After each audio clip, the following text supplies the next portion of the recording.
What's up, everybody? Welcome back to another episode of the Arnies. We are three vampires that love to dance with nothing better to do. I'm Matt Johnson, and I thought Michael Keaton was going to be in this movie. I'm Keith Baker, and Michael Keaton was not in this movie. And I'm Austin Terry, and where was Michael Keaton? That's the question on everybody's mind, because on today's show, we are discussing the new entry in Sony's strange Spider-Man universe that doesn't even include Spider-Man, with, of course, Morbius. But before we get to that, I want to know what your guys' life would look like if you were a vampire. And my life would be very strained, because I don't like blood, and I love garlic. So either way, I'm living a rough life as a vampire. I mean, if vampires could eat animals and I would just do that, I guess I would just die. I wouldn't want to do it. If only somebody could develop some fake synthetic blood for us to drink, Keith, we'd be set. Unfortunately, it doesn't really work for more than, 2 days. It works like alcohol. Your tolerance goes up for it. Yeah, I guess so. That's what my dearest friend, Dr. Michael Morbius, taught me. But with that, let's just go ahead and let's just bite the bullet, guys, and do it. Let's get into our main topic of the episode. It's been a strange few years for Sony when it comes to making superhero movies. In the early 2000s, they were on top due to their rights to Spider-Man, which took over the box office. After the disappointments of the two Amazing Spider-Man movies, they decided to share their rights with Marvel so Spidey could enter the MCU. While it all seemed great for Marvel, this led to some weirdness with Sony. Despite sharing Spider-Man, it didn't seem possible basically to make their own solo movies, and audiences probably would not have been cool with them creating their own version of Peter Parker. Cough, cough, maybe just use Miles Morales. Anyway, the route Sony decided to take was to create a spin-off universe centering on some select Spider-Man villains, I guess, that maybe in the future could cross over with Tom Holland, who the hell knows. But thus, 2018's Venom hit the screen. People were confused about how a Venom film could even exist without Spider-Man, and the reviews pretty much reflected that, combined with the outdated nature of the script and characters. Despite that, though, it became a juggernaut at the box office, which spawned a sequel and gave the internal greenlight to Sony to create more of these spin-off films. Instead of going with a well-known villain as the follow-up, they decided to tackle Morbius, the living vampire, who is, pretty generously, I would call him a C-list anti-hero from the Spidey comics. They brought Jared Leto on board, and after 2 years of delays because of COVID, reshoots, and I'm sure much more, our next spin-off film is here. So let's get into it. Austin and Keith, very excited for your thoughts. Give me your non-spoiler opinions on Morbius. I don't know if I have anything particularly insightful to say here. I did discover that there's no lonelier place than opening day in a Morbius showing. That's for sure. It's a very empty theater is what I discovered. Look, it's bad. Is it as bad as all of the critics are making it out to be trashing it? No. Jared Leto's fine. It's uninspiring. It doesn't justify its existence, but there are moments that are entertaining. Overall, though, it's exactly what you thought it was going to be from the trailers. Yeah. Well, no, actually. From the trailers, I thought it was going to be something completely different, but as usual, I didn't really watch intently into the trailers. I just saw them as I was walking into restaurants and bars. For some reason, the Morbius trailer was always on. For 2 years. This trailer has been going on for 2 years. Yeah, I don't know. It was weird. I thought the movie was going to be a lot longer than it was. Thank God it wasn't. Overall, just thought it was really choppy, and it felt like they just left a bunch of way more important stuff out of it. Yeah, I pretty much agree with you guys. It's a really bad movie. I don't think there's no argument there for me. I can totally understand somebody going to this movie and walking out going, hey, it was dumb fun. I had a good time with it. I'm sure the critics hate it, but I had a good time. And I wouldn't begrudge any of those people. I'm sure there are a bunch of people that will enjoy this movie for what it is. But what it is not quality cinema. I think that's fair to say. Yeah, I don't know, man. It was a weird one. I'm kind of with Austin that the level of trash it's getting seems a little bit much in my opinion, but I'm also with Keith and you as well, Austin, that it's I don't know what they were expecting when they were making this. I don't know if they ever thought something like this would be good. And as somebody that only saw the first Venom movie, I didn't see the sequel. That movie is basically, they're like carbon copies of each other. They're the exact same feel, kind of the weirdness and the editing and the side characters and the story and the villain especially. But the thing that Venom had was Tom Hardy is fantastic in it. And he has the whole voice in his head of the symbiote played by Tom Hardy as well. and they have amazing chemistry. So that kind of propels you through that movie. Whereas I didn't really find that same force with Jared Leto. He just seemed kind of bored the entire time. So it left it to be a very long hour, 45 minutes. And the worst thing I can say, and Keith, you already mentioned it, the editing in this movie I thought was like atrocious. Like the way they cut it, they clearly left out so many scenes, like with character development. And I don't know, they're just like going back on things that they previously said. Morbius is like a fugitive, but then he's just like walking around without a hood in a hospital. It's like, what? So it's a very confusing movie. And yeah, I can't wait to talk more about it. Like Jared Leto is known for his kind of, like, he's a character actor. That's what he's known for. He embodies the roles he plays. And of all the roles Jared Leto's gotten asked to do, this is the most boring character he's ever played. And I think for what he was asked to do from the script and the film, he's fine. Like, having Jared Leto in this movie didn't uplift it, which he can do for some projects. It's just, he's also average like the rest of the film. I think for me, what really stood out as particularly bad is the CGI and the action. There are scenes when Morbius is like slicing people's throats and you hear blood gurgling and you see them like gasping at their necks and there's no blood coming out of the ground. So it's like they forgot to add that in post. Like, it just seems like a very poorly made and uninspired movie. Oh, they didn't forget. They just were like, we want to make this a scary R-rated scene, but it's PG-13. So they didn't forget. They just couldn't put it in, I guess. Also, speaking of the action, we'll get to it later, because I actually kind of liked some of the CG. I liked some of like the red and purple colors they put in there. Just, it looked kind of cool, like kind of the smoky effects. But for an hour and 48 minutes, I would say conservatively, an hour and 38 of it is slow motion. Oh my God, the amount of slow-mo in this movie. Just to be somewhat positive, there were some interesting elements of the movie that they like brought in, like a detective story dealing with a vampire. Could have been cool. Wasn't in this film. I think some of the things they introduced could have been really cool in a different team's hands, maybe in Marvel's hands instead of Sony's.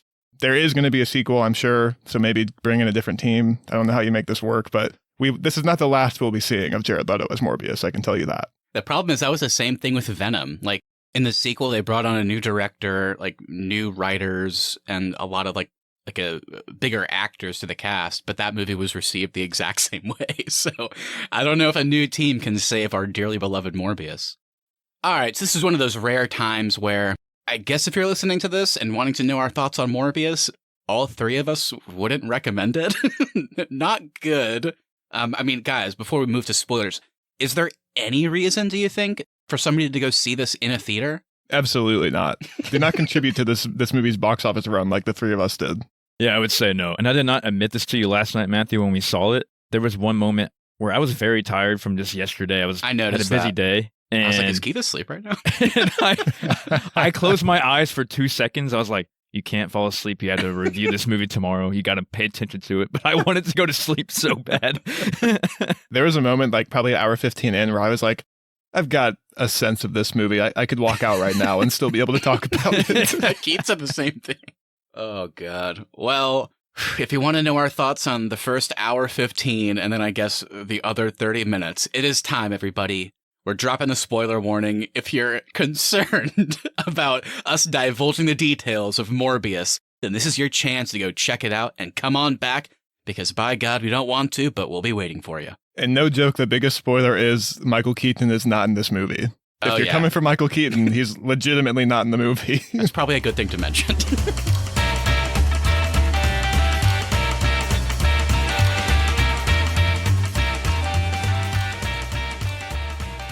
All right, guys, here we are. Let's talk everything and anything to do with Morbius. Austin, Keith, hit me with the cast and crew.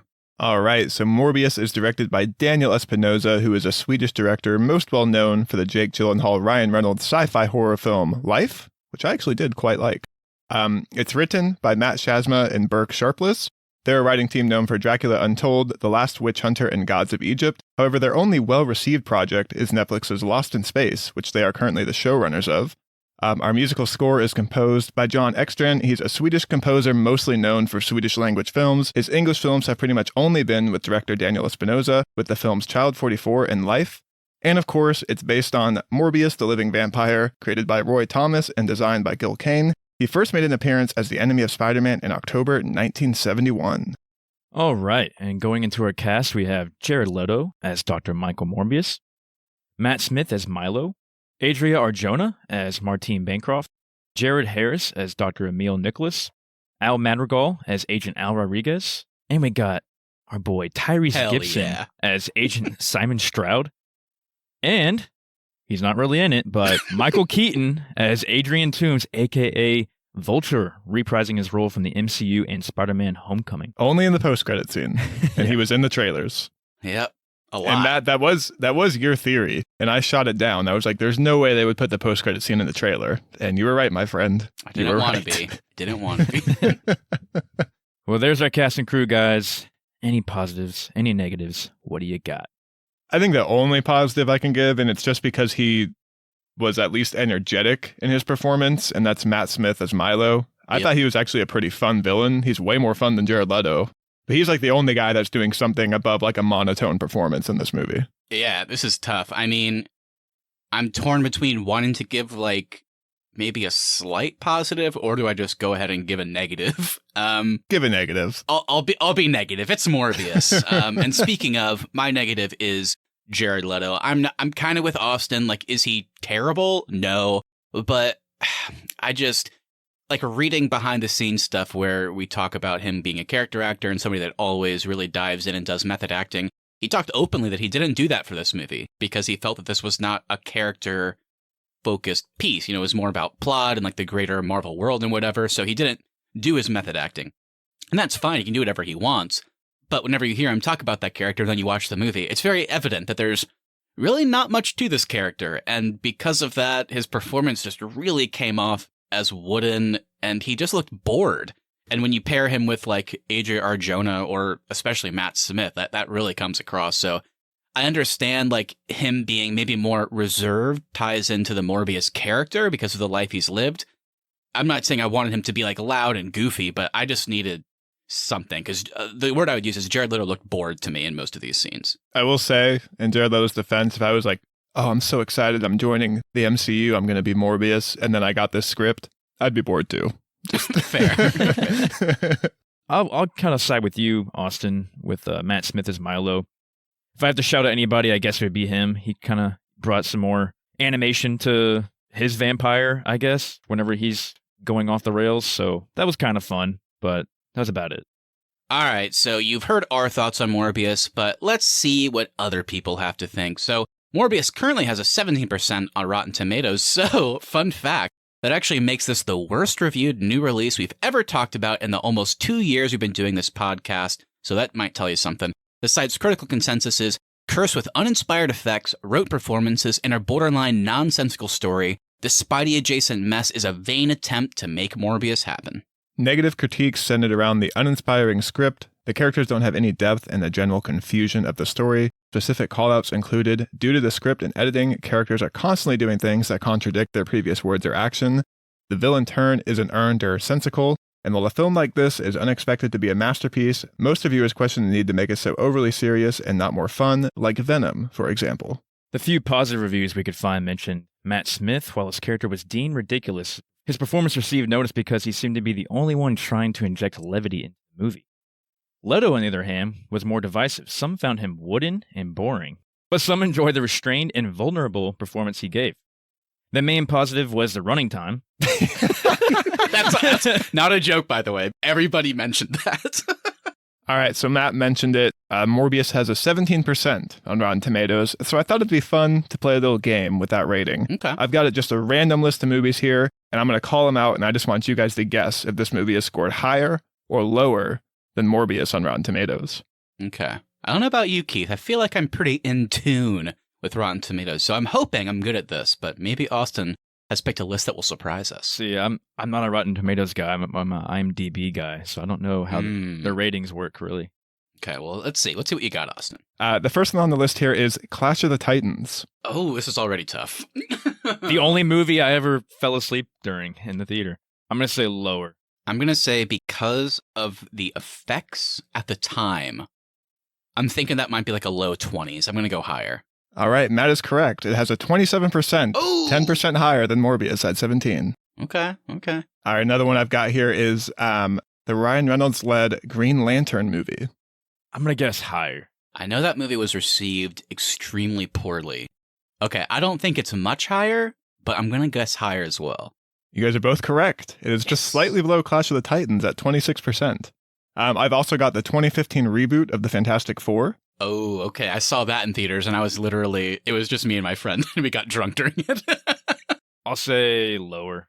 That movie kind of reminds me of Morbius. It's just an editing nightmare. The characters are all terrible. Everything's wrong with it, and I think most people agreed, so I'm going to go lower. All right, you guys are both correct. Yes! The 2015 reboot of the Fantastic Four has a 7% on Rotten Tomatoes. Ooh, 7? Another one I've got here is the Jennifer Aniston, Gerard Butler comedy, The Bounty Hunter. Wow, I've seen Such a that random too. one. That movie is bad. That movie was bad. But is it that bad? I'm going to go higher. I've only seen it once and it was so long ago. I don't know. Maybe a little bit higher. Incorrect. The Bounty No! Hunter has a 12% score on Rotten Dang it. Tomatoes. And to end us off today, I do have the Tommy Wiseau directed film, The Room. Oh, interesting. Everybody, it's a bad movie, but I don't think I've ever seen an actual review for it. Did this kind of movie get positive reviews because it was so bad? Maybe they were like, oh my God, you have to see this. No, I can't imagine reviewers would do that. I'm going to go lower. Yeah, I would rank it much higher. I would watch The Room 12 times in a row than watch Morbius again. But I guess I'll go lower as well. Well, my friends, Morbius is currently lower scored than Tommy Wiseau's The Room. Morbius has a 17%. The Room has a 26% on Rotten Tomatoes. I'm glad we live in a world where that's ranked higher. I appreciate that. You're tearing me apart, Lisa. Lisa. Oh, hi, Mark. All right, before we move on from the critics, I did find a quote that I think effectively sums up just the Morbius experience in theaters. Quote, I truly believe that Morbius' opening weekend is the 3 days of darkness foretold in the Bible. That's pretty good. I've got another one for you that I think fits the exact same bill. It just kind of encapsulates Morbius. Because if we recall, this movie was supposed to come out in July 2020. The first trailer came out in January 2020. And here we are in 2022. And Sony was like, you know what? Let's find a release date. What day should we finally release this movie on? And Matt Singer from Screen Crush really nailed it in his rotten review on Rotten Tomatoes. Are we sure this isn't some kind of elaborate April Fool's Day prank? How did they think that was a good idea? They released this on April 1st. They really did that. Keith, I know you had an issue with how many times we saw this trailer and how you couldn't escape it. The whole crux of Vox's review was how this trailer was just haunting us for 2 years. And they did end it off by saying, quote, it dawned on me that there's probably going to be a sequel or some tie-in, that this horrendous thing was maybe just really like the beginning. Soon enough, we may find ourselves haunted by another trailer. Oh my God. I didn't even think about that. I'm with Keith that we're going to get another Morbius appearance or movie, but I didn't even think about having to watch another trailer with Morbius in it. For the next 3 years. There'll be another delay again. Do you think that trailer will also have really weird quotes like, I'm a should doctor. I save the world or destroy it? It's like, what? Will Michael Keaton be in the trailer for Morbius 2? Oh, they can't put him in now. They've lost too much goodwill. All right, guys. It is time to go a little bit deeper, if that's even possible with a movie like this. Let's get into our roundtable discussion and break this all down. Who's going to start us off? Yeah, I think the three of us have been pretty unified in our approach to this movie, that this was going to be a flaming dumpster fire from the very first time we saw the trailer. So I just had a very generic opening question. Was it as bad as you were expecting? I think it's worse than what I was expecting. Yeah, I was expecting to like it a little bit based off the thousands of trailers that I saw. So I was like, I don't think it's going to be that great, but I think it might come out of it, thinking it's like, oh, it was okay. Not bad. But I didn't like it at all. So yeah, I don't know. Maybe I'm in the minority. We haven't really talked about this too much. We've talked about the trailers themselves and how long we've seen them. But as weird as it is, whenever that first trailer came out, and I believe the ending reveal of that trailer was like, oh, Michael Keaton's in this universe. We had no idea. I was actually stoked. I thought that was cool because previously Sony made Venom, which was kind of weird if you guys haven't seen it, because they never acknowledged Spider-Man at all. So we were always watching that so is this in the MCU just made by Sony and they're just not acknowledging it? It was very unclear. But in that first trailer, they show Michael Keaton, and it's like, oh, okay, so this is a Sony-made movie that takes place, like, in the MCU, just kind of like a smaller story. I was like, that sounds cool to me. And then there was, like, another trailer, probably like a year later, the next trailer. I was like, this looks kind of cool. I'm like, kind of digging the action and the vibe. Maybe I'll like this. That's coming from somebody that liked the trailers, but because I know, like, Venom and, like, how these movies work, I knew it wasn't going to be good. I just thought the trailers were good, but the movie itself was going to be bad. So to answer your opening question, Austin, was it as bad as I expected? No, because I thought it was going to be, like, absolutely horrific, even though I liked the trailers.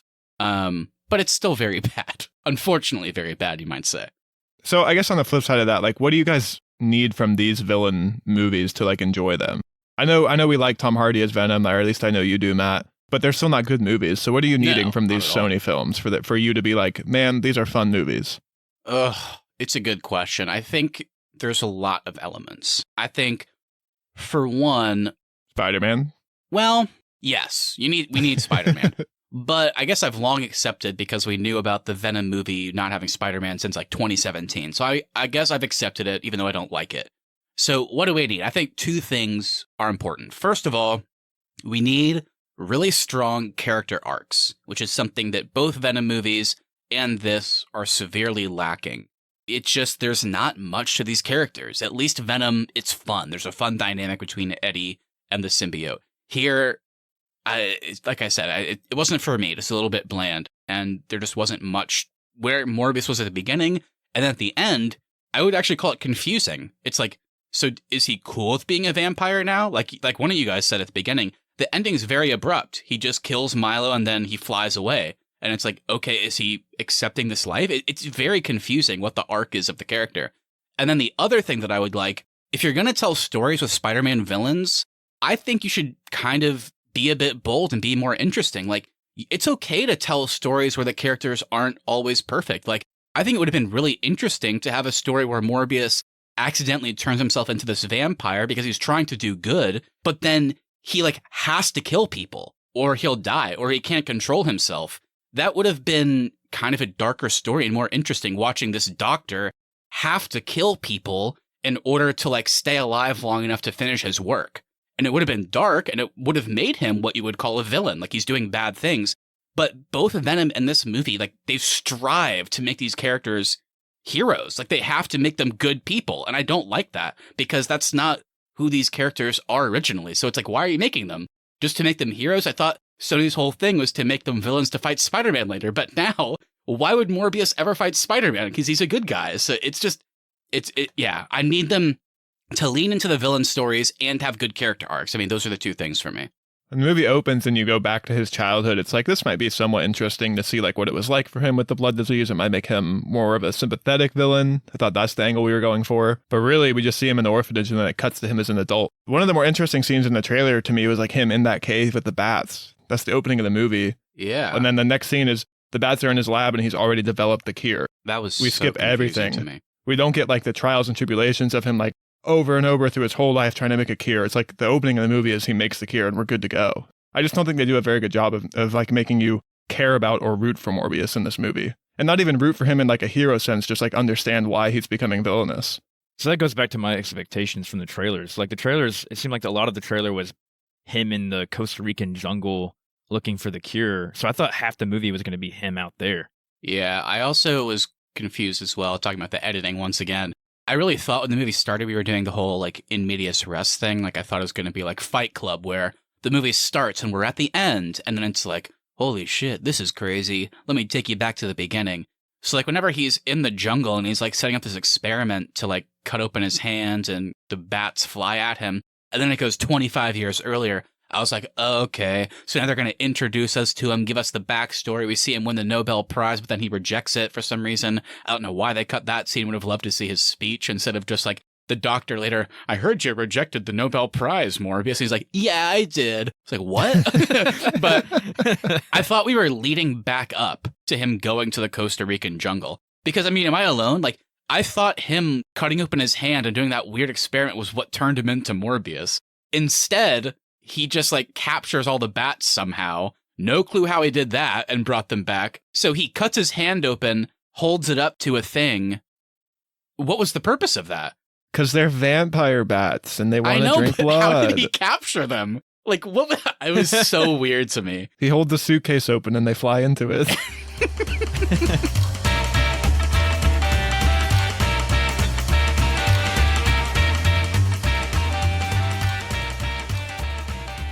I did find it interesting, of course. It's kind of low-hanging fruit, but like once he becomes Morbius and he's like, wow, I finally found a cure. I feel incredible. I feel the best I've ever felt. I don't feel like I'm dying every day. But then the flip side is he has to drink this blood. Yeah, it's an easy, interesting thing. But by the end with that character where he just, like I said, seems to be accepting being a vampire is very confusing based on his arc. And don't get me started on Milo, an even more bizarre just character arc that is completely confusing and weird. And I mean, I'm sure we'll talk about him more, but just his turn comes completely out of the blue. Milo, I guess, is like Jared's like sugar daddy. He's like funding everything, but he's also like a mobster for some reason. He's surrounded by like Russian thugs. Why is there a full armed mercenary crew on his boat where they're performing experiments? That didn't make any sense. I don't know. They cut all of Milo's story out of the movie, I'm pretty sure. Well, if we're talking about character arcs, as Keith knows, potentially my favorite character arc in the movie is part of Milo's story, because he goes from this sick young boy that just wants to get a cure. He shows up at a hospital. His name's Lucian, and Morbius is like, "Hi, Milo." And he's like, "My name's Lucian." And he's like, "No, you're new Milo." And he's like, "Why? What do you mean?" And he's like, "Well, the last person that sat there was Milo, and the person before that was Milo. I don't even remember the first Milo." And I was like, okay, this is like some stupid thing, but I guess it's just like, this ties into Morbius's like childhood trauma, so I get it. And then we cut to 25 years later, and Milo refers to himself as Milo now. And Jared Harris his physician calls him Milo now. So his character arc was he just like got made fun of as a kid, and somebody did not respect him enough to call him by his own name. And now he's just like, "I'm Milo." That was so funny to me. The few against the many. Oh my God. How many times did they say that quote? The few against the many. Oh, we get it. A very confusing character. Again, props to Matt Smith. I think he's the only person that understood the assignment, I would say. Like he got this, like you said, Austin, about Jared Leto, when he got the script and he was like, "Oh my God, this is so boring." And that's why he gave a boring performance. Matt Smith at least like read the script and he was like, "Wow, this is really shitty. But I guess, I'm getting paid a lot of money. I'm just going to do my best to make it fun." And he did. So I give him major props. Him dancing was the best scene in the movie. That was pretty hilarious. That was fun. But with that said, I can't, condone the character, because his turn as a villain is another editing nightmare. Keith and I were talking about it after the movie. He just takes the serum off screen. They do like a Kaiser Soze like move of Usual Suspects, where he's like walking down the hallway and like the camera's focused on his feet, and then he just starts walking normally. I was like, what is this movie going for? Also, that surgery on the ship was very invasive for Michael Morbius. He needed his like most trusted doctor friend to give it to him in his spine. How did Milo do that on his own? I don't know. They had one of his Russian mobsters do it. I guess so. One of the dead mercenaries. Maybe that's why he went all crazy. Maybe they put it in the wrong place. Like, it's supposed to be in the spine, but like, But he put it like dick. in his stomach. That at least would have been interesting if we cut to that. Like, oh, he did it wrong. That's why he's so evil. He did it wrong. He just swallowed the entire capsule. Oh my God. All right, guys, let's just talk about it. Like, so in general, what did you guys think? Because I hated it. What did you guys think of Milo's turn to a villain? Going from kind of an innocent, rich playboy, I guess, to all of a sudden takes the serum. He's willing to kill people, and he's mad because Morbius, like, won't, quote, accept him for who he won't accept himself for who he is. But they never talk about, yes, Milo, we should accept ourselves, but killing people is wrong. Conversation never happens. What do you guys think of him becoming a villain? That's just not earned at all. Like, he's hardly on screen. In like rapid succession, it's Milo as a boy, Milo as like a adult friend, Milo as a villainous vampire. There's nothing in between there to justify like why he becomes a villainous vampire. It's terrible. Like you said, Matt, no on-screen scenes of him contemplating whether he should take the serum or not. And he looks terrified when he sees Morbius like in his form. He looks like that actually like shook him. And I actually like that scene. I thought that was a pretty good scene whenever Milo shows up and has to save Morbius by giving him blood. And then he's like, oh my God, you found the cure. Give it to me. And he's like, no, I've killed people. Like, this isn't worth it. And he's like, oh, so I have to die? I was like, that was a decent enough scene. And you're right, he did seem scared of him, which is why, again, Keith, that would have been so strong to then have him have a scene after that where he has to be like, well, I know what he did, and I know he's scared, but I want to be cured. Like, I guess should I take it? Like, that would have been interesting, and they just skipped that. And then he just shows up at the prison, and he's apparently already cured himself. So we talked about Martine injecting him with the serum and all that. Let's talk about their relationship. They were kind of close, colleagues, and then friends, and maybe more than that. Who knows? Yeah, I don't know. And then Unclear. She's in the hospital, not answering questions, and that's kind of about what I remember from her. It's a great point, Keith, because this is a character that was complicit with Morbius, obviously injected him, watched him kill everybody on board the ship, gets put into a hospital, and then refuses to answer questions, which, okay, I guess I get it if you're protecting him. But then the rest of the movie, she's just like totally cool with him. Like, they're even joking back and forth, like, hey, God, I missed you. Like, what's it like being a vampire? And he's like, don't worry. Garlic doesn't hurt me. Sunlight doesn't hurt me. That's so trivial. It's like, okay. So she doesn't care about who he is, which seems very odd to me. She's not bothered at all. You would think she'd be terrified because she saw him on that container ship. Yeah. In the cage. She woke up next to all those dead bodies, drained of blood. I just don't care about this character. I don't really care about Milo. I don't really care about Michael Morbius. Like, none of the relationships feel new or exciting. It's just it feels like a CW movie. Like, all the effects are bad. All the stories feel like a CW plot line. Even like in the romantic scenes, it's like, it's weird watching actors of this caliber just in scenes where then you have Jared Leto like, okay, close your eyes. And then she closes her eyes and it's like, okay, he's going to give her like a gift or something. And then he just like kisses her. It's like, this is like so childish.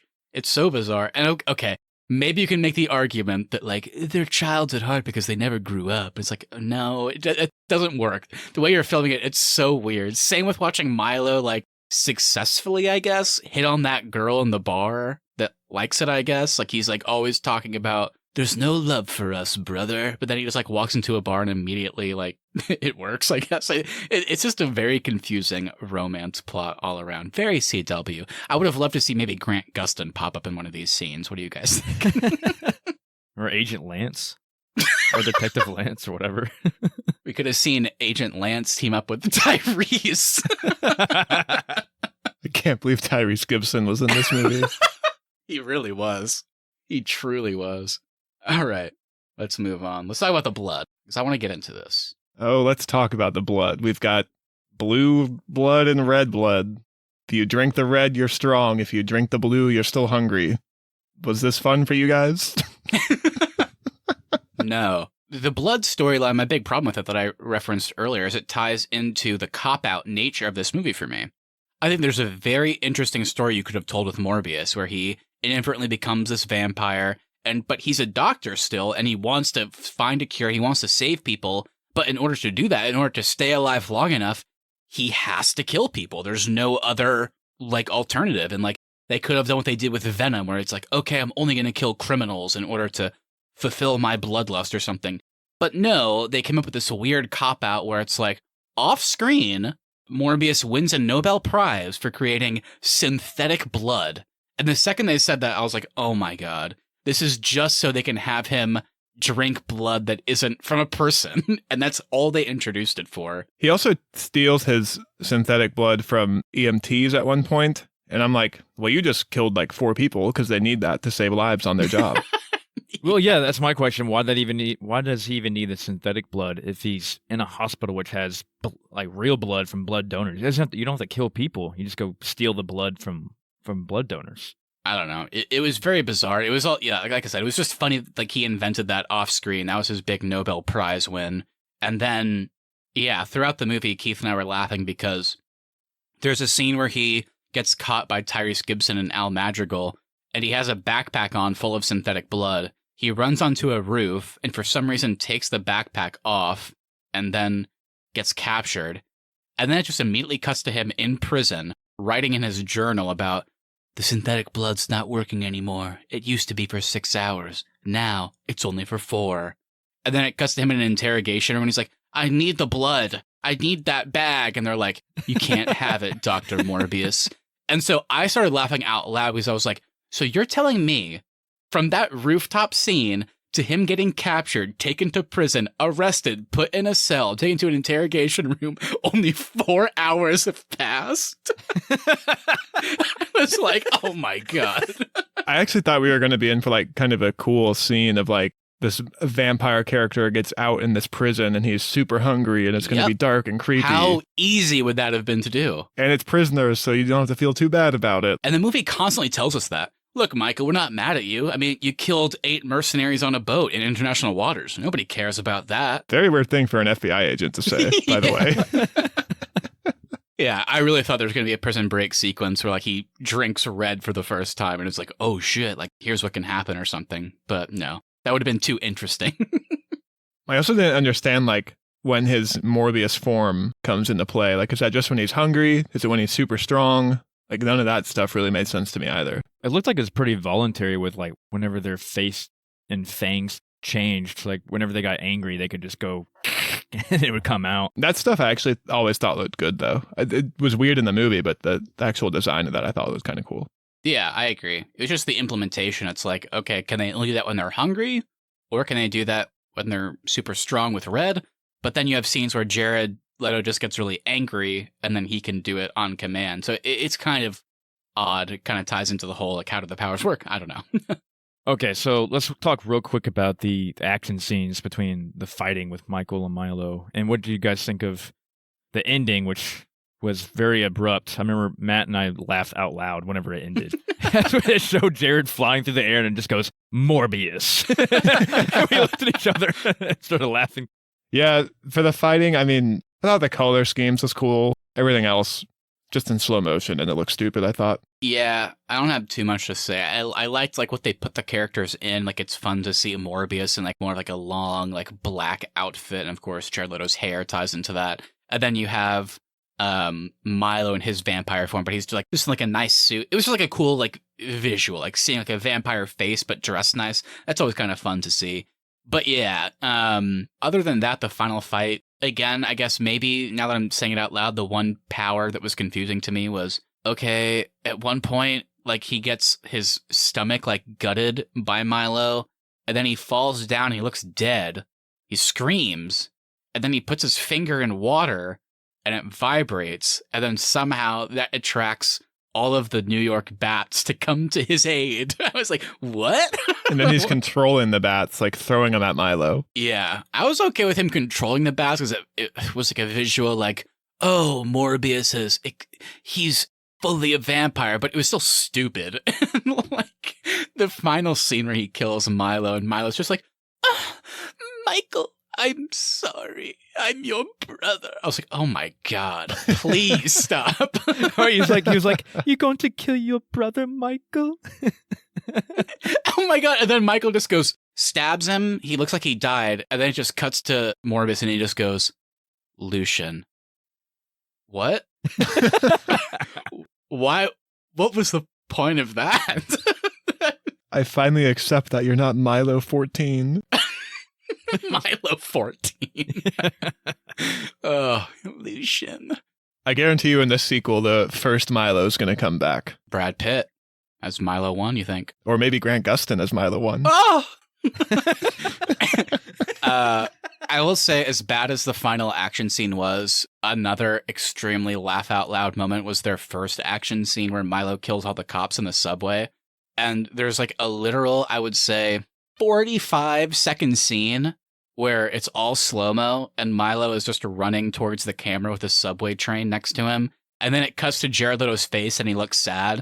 And then it cuts back to Milo slow motion running with like his mouth open and fangs like, ah! And then it cuts back to Jared Leto and it just keeps cutting back to him slow motion running, and I laughed so hard. Well, they liked that scene so much they did it again in the final action scene when he's running at him with a rebar pole. Oh, you're right. I forgot about that. That was another big slow motion sequence.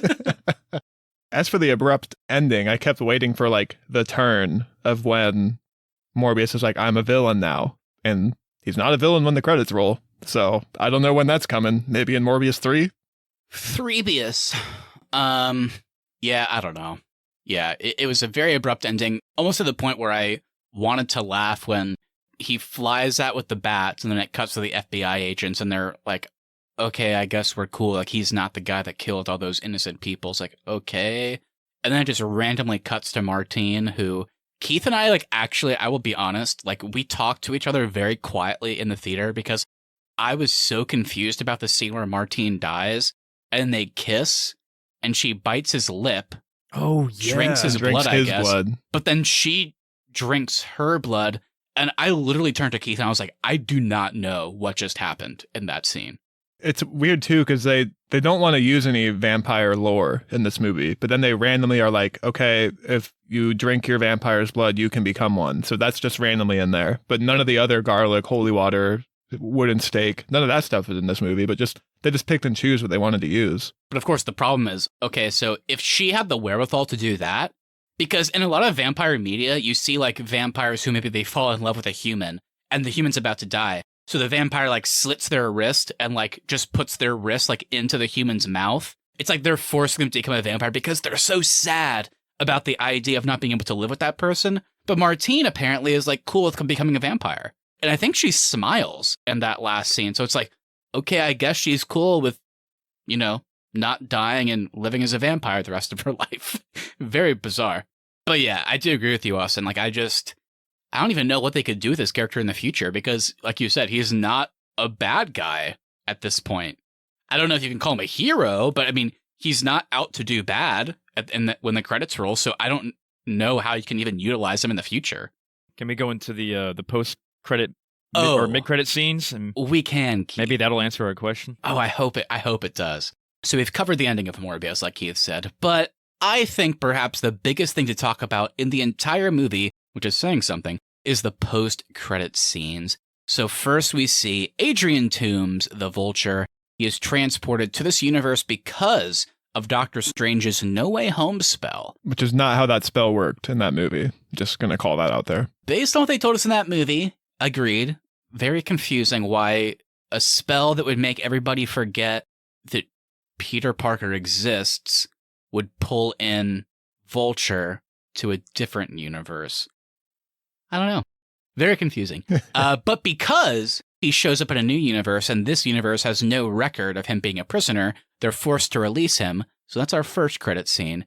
And then almost immediately we get the second one, which I turned to Keith and said, why is Morbius driving a car? Because he's just driving a car instead of flying.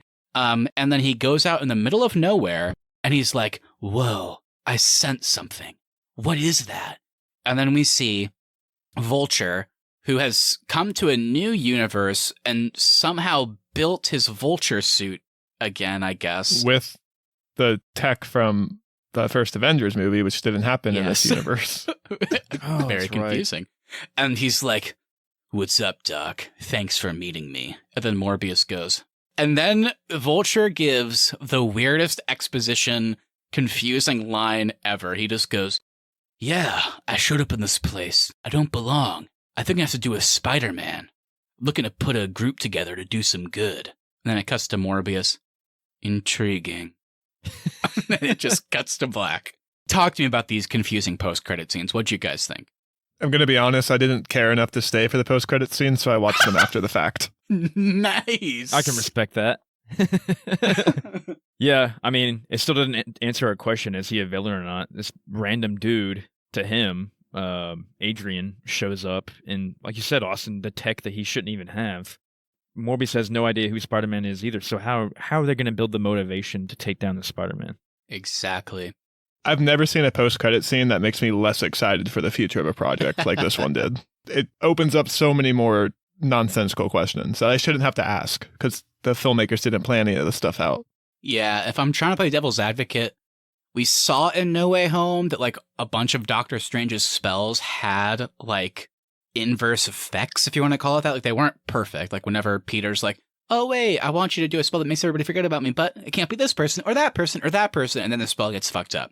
So I'm kind of okay with the idea that, like, Doctor Strange at the end of No Way Home is casting a spell that is supposed to make everybody forget Peter Parker existed. So maybe there's like a weird inverse effect where it makes somebody like Adrian Toomes, who knows Peter Parker is Spider-Man, go into a different universe. It's something they would have to explain in future movies, but that premise makes sense to me. So I was like, okay, it's weird, but whatever. But the scene that I can't abide is the second post-credit scene. Because it's just, okay, so now you're telling me that Vulture somehow knows that Spider-Man had something to do why he's here. And if you remember Homecoming, they ended on good terms. Scorpion comes up to him in prison and is like, I heard you know Spider-Man's identity. Tell me. And he's like, I don't know. So he was defending Peter, and now he's like, I guess out to kill him? And Keith and I were talking, it's like, whenever he brings up, I think Spider-Man's involved. You want to team up and do some good? And Morbius is like, intriguing. He's like, he doesn't know who that is. Is there a Spider-Man in this universe? Is Andrew Garfield swinging around somewhere? They didn't tell us that, didn't show us that. So why would Morbius even care about what this guy has to say? If this Sinister Six team is the project that Sony has for Andrew Garfield's Amazing Spider-Man 3, he better say no to that project, because it's not going to be good for Andrew. Yeah, I mean, right now it seems like Vulture, Venom, and Morbius are 3 of our Sinister Six. I'm guessing somehow they're going to go back to the MCU, but I don't know if the MCU wants it, so I don't know. All I know is I want to give an award super badly to Morbius, guys. It's time for the Arnie's Podcast Awards. This is where we take something that could be super good or super bad from a movie or TV show or whatever we're talking about, and we throw a little praise its way. So Austin and Keith, do you guys have something that you're feeling super passionate about awarding?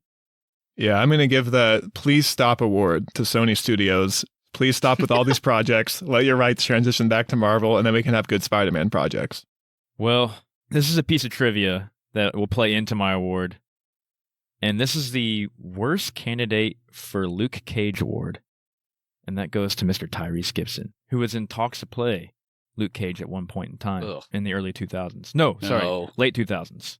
No more Tyrese, please. In anything. Only Fast and Furious projects. Even that, it's going to be a little bit tiring. Those films support his caliber of acting. The award I'm going to give, which probably should make sense to everybody, but it's a long one, so forgive me, everybody.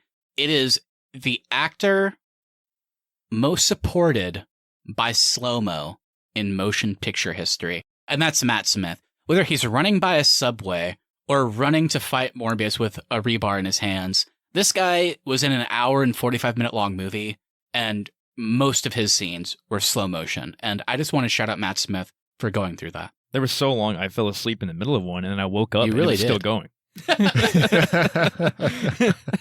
Alrighty, so thank you everybody so much for listening. If you enjoyed this episode, make sure you hit that follow button so you never miss our upcoming content.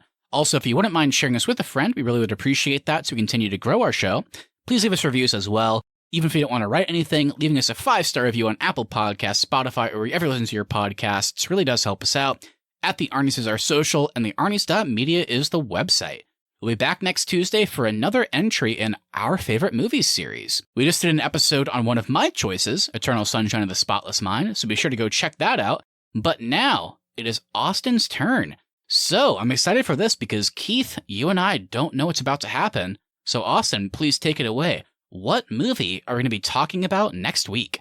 Well, J.K. Simmons was very fortunately cut from Morbius. However, in the next episode of Our Favorite Movies, he will be the lead in one of my favorite movies, Whiplash. Ooh, hell yeah. Whiplash. Hell yes. Great pick. Great pick. Haven't seen this one in a little while, so I'm very excited. This is going to be a good one, I think. All right. Well, lastly, we want to hear from you, so please send us a message on Instagram at the Arnies or email us thearniesmedia@gmail.com. What did you think of Morbius? Should Jared Leto have done his terrible House of Gucci Italian accent in this movie? Is Tyrese Gibson ever going to do something good outside of Fast and Furious? No, because he's a bad actor. Anything you say we'll read on the show and react to it live on our latest episode. All right. So with that, everybody, have a great rest of your week. I'm sure you enjoyed Morbius as much as we did. Jesus Christ. But we'll see you next time for Whiplash. And with that, I'm going to leave you with Jared Leto's line reading from the last post-credit scene of Morbius. Intriguing. See ya. I don't have anything to say here. Just roll the music.